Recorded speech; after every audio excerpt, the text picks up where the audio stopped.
Hello everyone, in today's video I'm going to be going over how to optimize your itemization on Cassante effectively, and yeah, hopping right into it.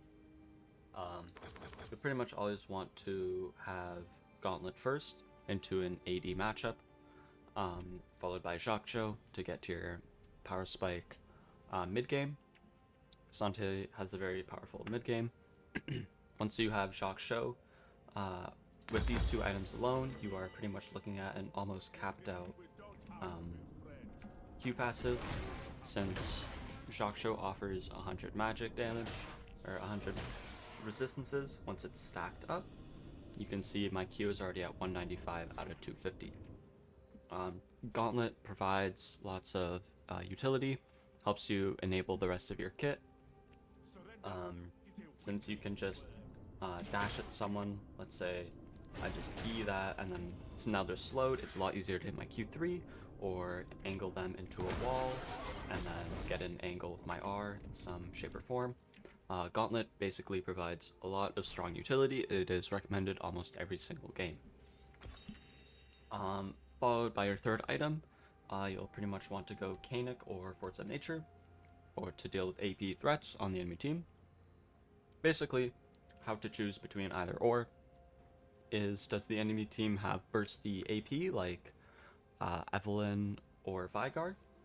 Or does the enemy team have damage over time like Cho'Gath or Cassiopeia, where they are more looking towards extended fights? Force of Nature heavily benefits for those extended fights, and Canic Rukern is really good for anti-poke or anti-burst.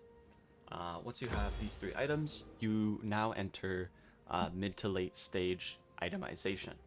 And by this point, you need to be understanding what my role in the game is. So with these two last item slots, you want to be asking yourself, am I carrying?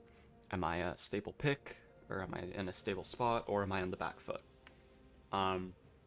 If you're on the back foot, pretty much always just go Knight's Vow, build a supportive playstyle. Knight's Vow is heavily recommended for when you have a Fed ADC. It is a very strong item. Basically, your entire job is to just keep your ADC alive, because you are a tank that's behind. You cannot tank damage. Your goal is to just be a support that heals your Fed ADC. If you're in a stable spot, and let's say you don't have a Fed ADC, I really like building Sterax. It's a very solid option. It just helps me face tank the enemy team and buys me a little bit more time to isolate the enemy that I'm trying to get to. And with this last slot, if the enemy team has a Fed Zeri, you can grab Thornmail or an extra AD item. And likewise, if the enemy team has a Fed Orianna or Fed Evelyn, you can grab a bonus AP item like Canic or Spirit Massage. And let's say if you're carrying, you're 10-1, the game is in your hands, your team is relying on you. This will almost never happen because Cassante is not the best carry, but Sunfire Sky enables for a very Thanos-like time, because it synergizes very well with your R, giving you bonus AD. Cassante has very high base AD, which it scales off of, and it scales off your missing health, and Cassante is a tank, so a lot of the time you'll have a lot of missing health. And then additionally, it will also work off your passive, so if the game could work, that'd be amazing. So yeah, basically Sunfire Sky works very, very well with Cassante's high base AD, and since he builds a lot of health, he's gonna heal a lot more when it comes to healing off his missing health. The game really does not want to work for some reason. Let me try again. So yeah, here you can see the synergy with his alt passive. So here it heals me 486, and then with my Q auto, hold on, I just want to showcase how strong it is. Yeah, you pretty much get like 600 HP. You're literally back to full HP. I just want to showcase, get in your minds that like Sunfire Sky is very, very strong right now. And when you're basically taking over the game, the enemies will literally just suffer. Anyway, only build this if you're very ahead. If you build it while you're behind, you are jeopardizing the rest of your team. You do not need to be a carry when you're behind. Rather, you should be focusing on just supporting and playing with your ADC. Now, to get on with the situational items, Thornmail basically is a very staple item for when the enemy team has anti-heal. I like to sit on Bramble a lot of the time. Not necessarily finishing Thornmail, but just for the utility it provides with Grievous Wounds. Styrax, obviously, if the enemy team has lots of burst or true damage, the shield counters the true damage like Garen or Darius or Vayne. Really solid. Frozen Heart, if the enemy team is very auto attack reliant. So if the enemy team has like a Diana or Gwen that aren't even necessarily AD, the attack speed reduction of 20% is very, very good, and putting Thorn in their combos. And Spirit Visage is good for when you have a Seraphine Stone on your team. You have lots of healing and shielding, like you have an Iron. Also solid option. Abyssal Mask is good for when you have lots of 2 or more AP threats on your team. I wouldn't recommend building it otherwise. I very rarely go this item, as it falls under the category of Hollow Radiance, Sunfire, and Unending Despair, which are kind of bait items, and I'll get into that. And yeah, Hyper Situational for boots. For Mercury Treads, if the enemy team has lots of CCs or slows, Mercs is pretty much what you want to be building 80% of the time. And for the other 19%, you can go Steel Caps for when the enemy team doesn't have that much CC. Steel Caps is really solid for laning phase though, however. So you can go Steel Caps for laning phase and then sell it after, and then go Mercury Treads when it comes to team fights, in very dire cases. However, if the enemy team doesn't have too much auto attackers like Smolder Zed, and then they have like a Mundo and a Zac, where Mercs doesn't really do anything, I like to go Boots of Swiftness because the slows that the enemy team has are mitigated from Smolder W, ZE, Mundo Q, Zac Q.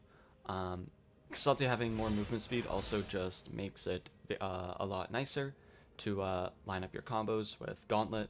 As I said before, the more mobile you are, the more easier you are able to get lineups off with basically just controlling how, manipulating the movement of your enemies to getting a good ult angle. And now moving on to Hollow Radiance, Abyssal Mask, Unending Despair, and Sunfire. Why I don't really like these items. Now, these items are, I think Abyssal Mask doesn't really fall under this category, but these three mainly, these Sunfire, these Aura items, these items where you're designed to sit in front of a whole enemy team and just face tank damage. That is really not good for Cassante. Cassante does not like to do that. He is prioritizing to isolate an enemy, and these items do not get any value. Reason is Sunfire, this ability haste does nothing for Cassante. You already get enough ability haste off Gauntlet. And the other argument is for the wave clear. You don't really need wave clear. You already have good wave clear if you can use your Q, WQ correctly. QQ, WQ. Thornmail almost out damages Sunfire. Just go Thornmail. Hollow Radiance gives very little magic resist.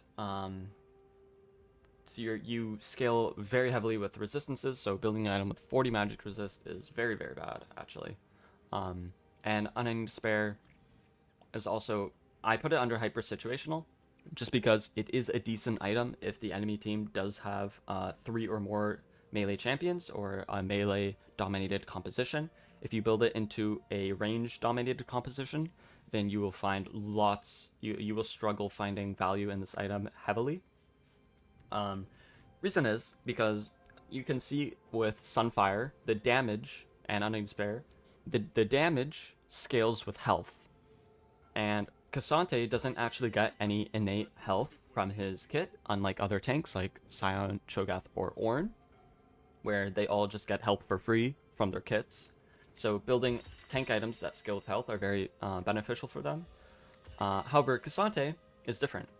Cassante actually doesn't want to sit in front of a team comp like this, because he's gonna die instantly.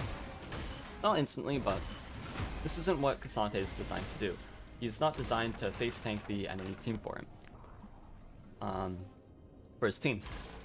Rather, he wants to be kind of just running in, tanking a little bit damage with EW, and then quickly getting out with an isolation, and rejoining the fight after he deals with his target.